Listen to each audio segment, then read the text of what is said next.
leaders there, and these are pictures you're seeing of the Vice Chancellor and other officials who were finally allowed to leave the administration building. They have been held for over 20 hours inside the building overnight.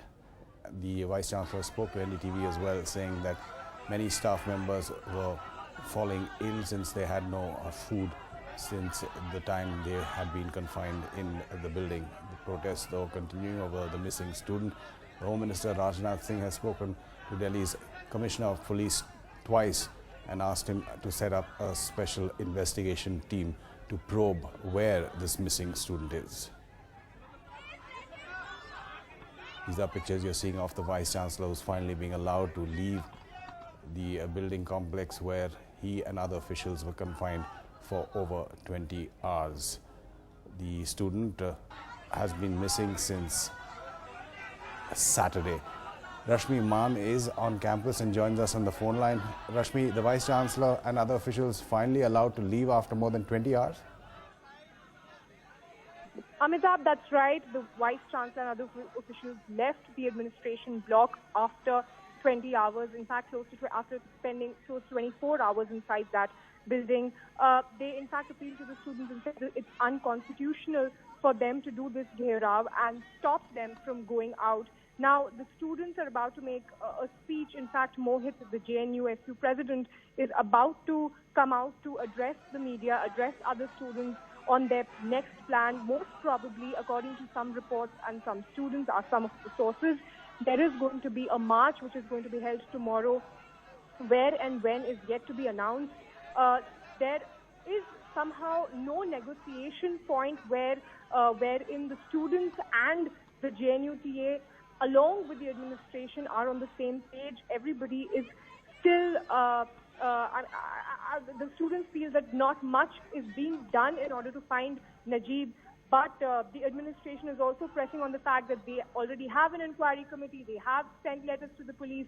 In fact, the police has also given rights, and the police has also said that a lot of steps and measures are being taken in order to find Najeeb at the earliest.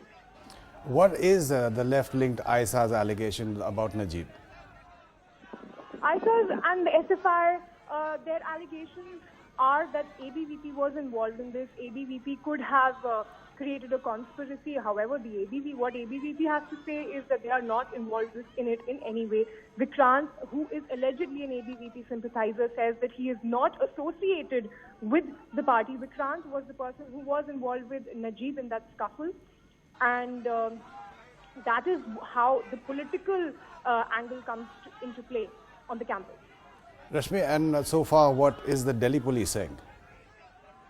What the Delhi police has said right now is that they are taking measures. They have spoken to the family. They have, in fact, have created a special investigation team and even told various additional commissioners of police in order for this particular case, because it is extremely pressing. But for now, there has been no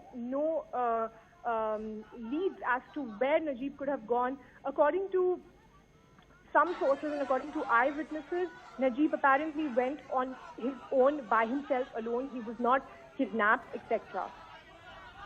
And again, you were saying that the Students' Union is having a meeting and they'll decide what next to do. So far, no classes have been attended, right? So there are people who are attending classes, of course, because it's a huge university. There are people who are studying on the side. However, classes are disturbed because JNUTA is involved in this. A lot of students are involved in this. A lot of students are coming out in protest.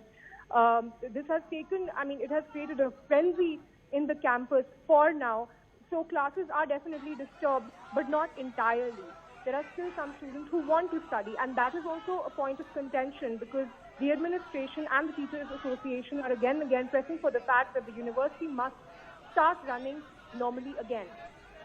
The administration and the Vice Chancellor were alleging that during that period when they were confined, they were not getting any food. Is that true? So they were alleging that they did not get any food.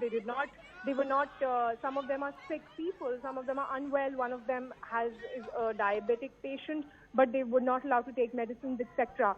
But as far as the students' union is concerned, they said that we did send them food. We, in fact, even offered them if any one of them is really unwell, they can actually walk out, they can go out of the building. But nothing of that actually happened. They did not take the food which was offered to them by the students' union. So now these are two allegations and counter allegations which we hear.